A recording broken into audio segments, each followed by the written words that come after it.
Everyday Use by Alice Walker. I will wait for her in the yard that Maggie and I made so clean and wavy yesterday afternoon. A yard like this is more comfortable than most people know. It is not just a yard. It is like an extended living room. When the hard clay is swept clean as the floor and the fine sand around the edges lined with tiny irregular grooves, anyone can come and sit and look up into the elm tree and wait for the breezes that never come inside the house. Maggie will be nervous until after her sister goes.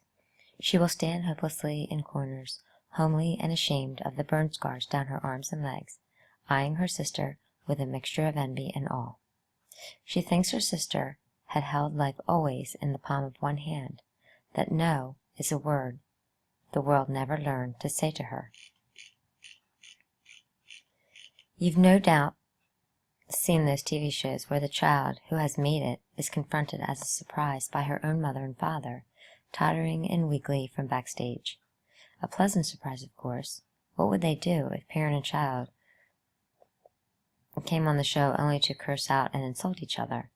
On TV, mother and child embrace and smile into each other's faces. Sometimes the mother and father weep.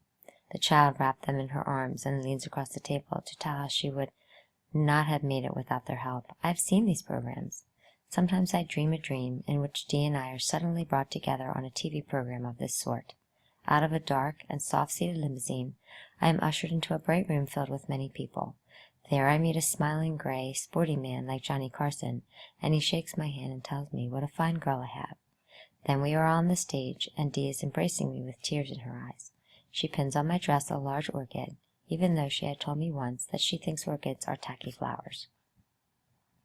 In real life, I am a large, big-boned woman with rough, man-working hands.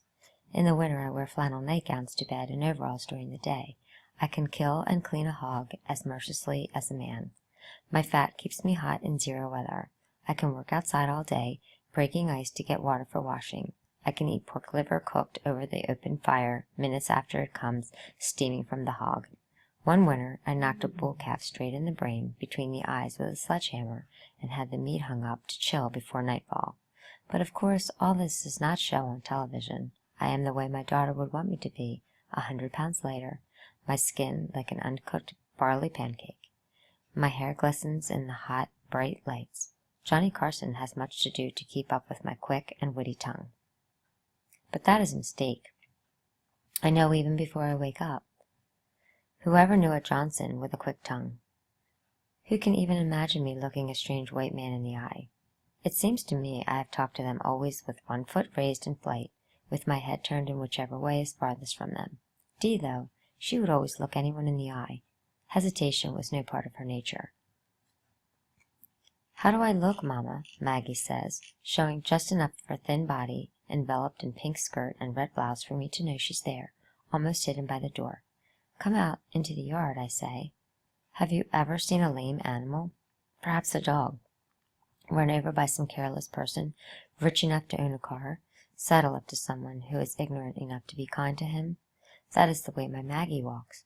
She has been like this, chin on chest, eyes on ground, feet in shuffle, ever since the fire that burned the other house to the ground." Dee is later than Maggie, with nicer hair and a fuller figure. She's a woman now, though sometimes I forget. How long ago was it that the other house burned? 10, 12 years? Sometimes I can still hear the flames and feel Maggie's arms sticking to me, her hair smoking, and her dress falling off her in little black papery flakes. Her eyes seem stretched open, blazed open by the flames reflected in them. And Dee, I see her standing off under the sweet gum tree she used to dig gum out of, a look of concentration on her face as she watched the last dingy gray board of the house fall in toward the red-hot brick chimney. "Why don't you do a dance around the ashes?" I'd wanted to ask her. She had hated the house that much. I used to think she hated Maggie too, but that was before we raised the money, the church and me, to send her to Augusta, to school. She used to read to us without pity, forcing words, lies, other folks' habits, whole lives upon us too, sitting trapped and ignorant underneath her voice. She washed us in a river of make-believe, burned us with a lot of knowledge we didn't necessarily need to know, pressed us to her with the serious ways she read. to shove us away at just the moment, like dimwits we seemed about to understand. Dee wanted nice things, a yellow organdy dress to wear to her graduation from high school, black pumps to match a green suit she'd made from an old suit somebody gave me. She was determined to stare down any disaster in her efforts. Her eyelids would not flicker for minutes at a time. Often I fought off the temptation to shake her. At 16 she had a style of her own, and knew what style was. I never had an education myself. After second grade the school closed down. Don't ask me why.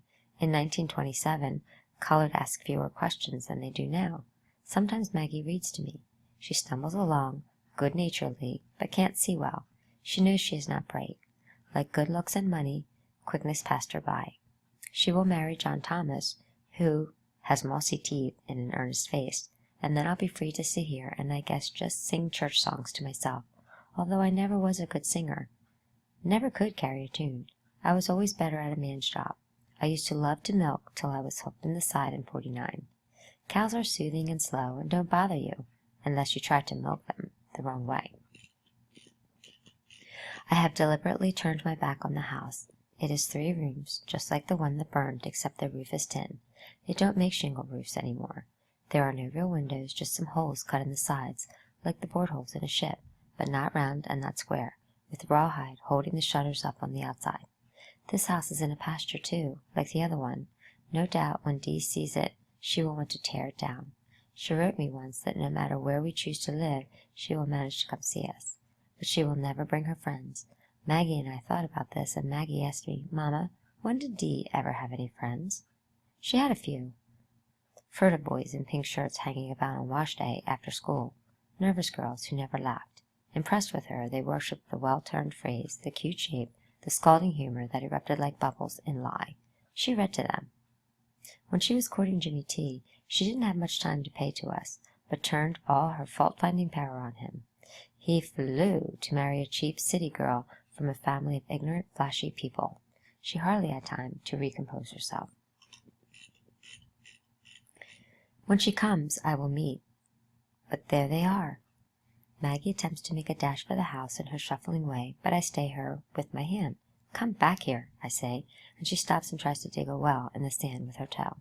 It is hard to see them clearly through the strong sun, but even the first glimpse of leg out of the car tells me it is Dee. Her feet were always neat-looking, as if God himself shaped them with a certain style. From the other side of the car comes a short, stocky man. Hair is all over his head, a foot long, and hanging from his chin like a kinky mule tail. I hear Maggie suck in her breath. Is what it sounds like when you see the wriggling end of a snake just in front of your foot on the road. Dee next, a dress down to the ground in this hot weather. A dress so loud it hurts my eyes. There are yellows and oranges, enough to throw back the light of the sun. I feel my whole face warming from the heat waves it throws out. Earrings gold, too, and hanging down to her shoulders. Bracelets dangling and making noises when she moves her arm up to shake the folds of the dress out of her armpits.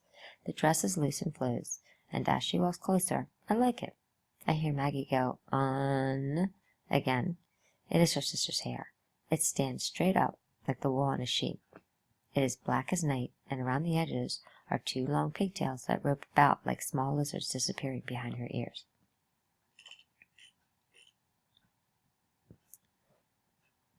"Wasuzotino," she says, coming on it in that gliding way that dress makes her move. The short, stocky fellow with hair to his navel is all grinning, and he follows up with, "Assalamualaikum, my mother and sister." He moves to hug Maggie, but she falls back right up against the back of my chair. I feel her trembling there, and when I look up I see the perspiration falling off her chin. "Don't get up," says Dee. "Since I am stout, it takes something of a push. You can see me trying to move a second or two before I make it." She turns showing white heels through her sandals, and goes back to the car. Out she peeks next with a Polaroid. She stoops down quickly, and lines up picture after picture of me sitting there in front of the house with Maggie carowing behind me. She never takes a shot without making sure the house is included. When a cow comes nibbling around in the edge of the yard, she snaps it at me and Maggie and the house.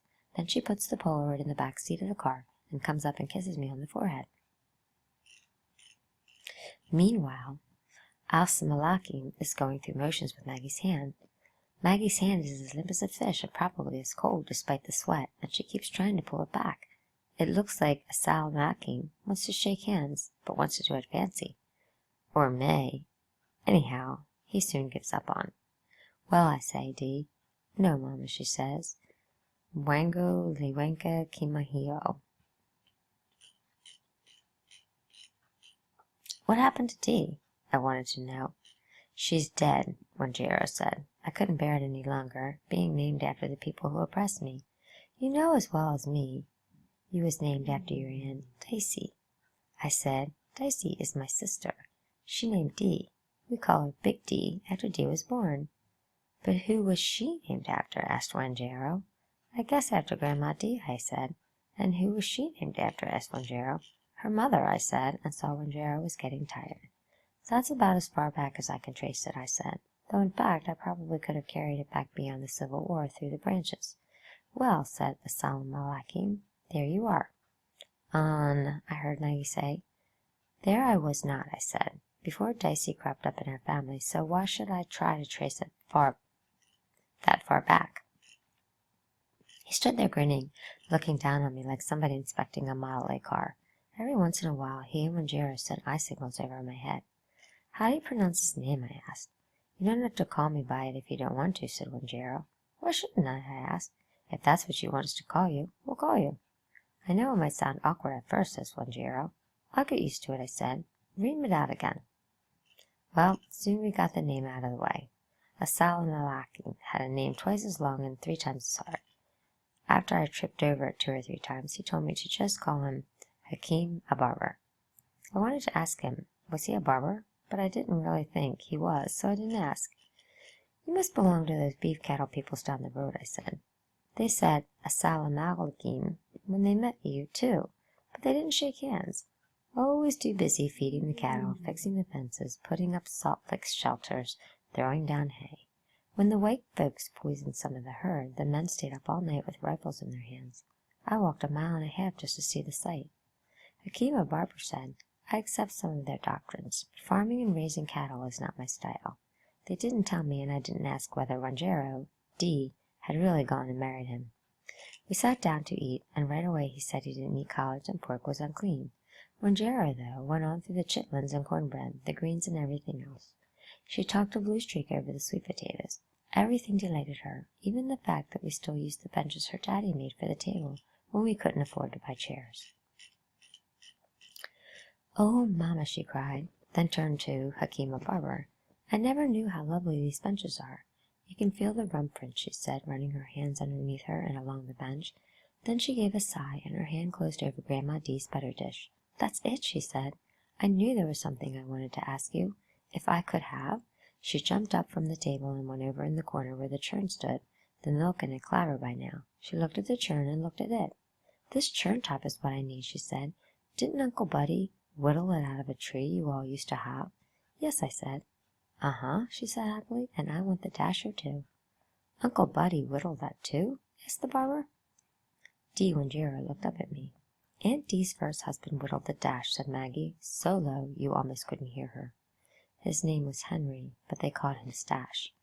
Maggie's brain is like an elephant's. Wanjiro said, laughing, I can use the churn top as a centerpiece for the alcove table, she said, sliding a plate over the churn, and I'll think of something artistic to do with the dasher. When she finished wrapping the dasher, the handle stuck out. I took it for a moment in my hands. You didn't even have to look close to see where hands pushing the dasher up and down to make butter had left a kind of sink in the wood. In fact, there were a lot of small sinks. You could see where thumbs and fingers had sunk into the wood. It was beautiful light yellow wood from a tree that grew in the yard where Big D and Stash had lived. After dinner, Dee Wanjiro went to the trunk at the foot of my bed and started rifling through it. Maggie hung back in the kitchen over the dishpan. Out came Wanjiro with 2 quilts. They had been pieced by Grandma Dee, and then Big D and me had hung them on the quilt frames on the front porch and quilted them. One was in the Lone Star pattern, the other was Walk Around the Mountain. In both of them were scraps of dresses Grandma Dee had worn 50 and more years ago, bits and pieces of Grandpa Gerald's paisley shirts, and one teeny faded blue piece about the size of a penny matchbox that was from Great-Grandpa's Ezra's uniform that he wore in the Civil War. "Mama," Wanjiro said